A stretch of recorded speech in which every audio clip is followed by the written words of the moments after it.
Bienvenue à tous, bienvenue à un nouvel épisode des coulisses des stations. Aujourd'hui je suis au col de la Lauze, au-dessus de la Tania. J'ai un versant sur Courchevel, je suis devant le lac Bleu et on va vous parler de l'engazonnement des pistes. Alors des implants de gazon pour les pistes de ski, drôle d'idée me direz-vous.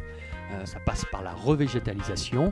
Il s'agit d'effectuer une véritable réhabilitation en se rapprochant du couvert végétal naturel qui existait avant le passage de l'homme. Alors, suite à des travaux de terrassement et pour éviter que le terrain se dégrade, la S3V protège son environnement. À chaque intervention sur une piste ou modification, on réengazonne. C'est dans la culture et l'ADN de la S3V.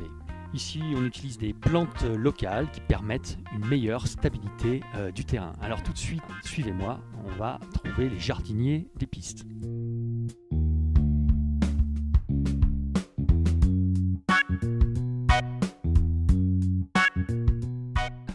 Alors cette fois-ci, je suis avec Denis Bonnefoy, qui est directeur au service des pistes. Bonjour Denis. Oui, bonjour à tous. Alors j'imagine que pour implanter un sol de cette manière-là, avoir une végétation pérenne, c'est pas simple. Comment vous y prenez ?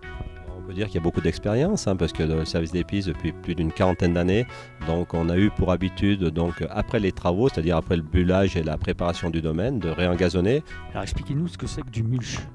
Alors le mulch, c'est ni plus ni moins qu'une pâte, c'est un mélange de fibres de bois, de cellulose et de colle, ce qui permet de tenir, de plaquer les graines au sol et d'éviter l'érosion. Donc la S3V est un petit peu précurseur parce que vous avez démarré il y a déjà fort longtemps pour avoir en été un terrain qui soit vert où les gens puissent venir se promener sans que ça soit complètement rocailleux. Oui, tout à fait. On a démarré les gros travaux de piste dans les années 70. On a toujours conscience de la remise en état, du domaine pour l'aspect, au niveau écologique et pour l'aspect aussi au niveau préparation de saison d'hiver.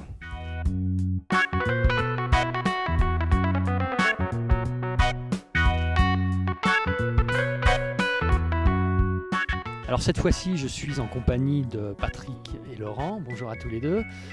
On est ici sur une machine. C'est une citerne de 4000 litres. Ça s'appelle un hydro-seeder, c'est-à-dire ça va pulvériser un mélange sur les pistes. En gros, vous êtes des jardiniers des alpages. Oui, en quelque sorte, on rectifie les travaux d'engins, de bulles, pour remettre en état et de faire en sorte que la nature reprenne le dessus. Alors en général, on récupère l'eau dans les lacs de montagne, la plupart du temps. Sinon, on crée des sortes de trous au niveau de certains ruisseaux, pour que ça fasse une certaine réserve d'eau qui se remplit au fur et à mesure où on va vider la cuve. On sait qu'on aura la capacité de 4000 litres d'eau quand on va revenir. Voici, cela clôt notre épisode sur l'engazonnement. J'espère que ça vous a plu et on se revoit à très bientôt. Merci à tous.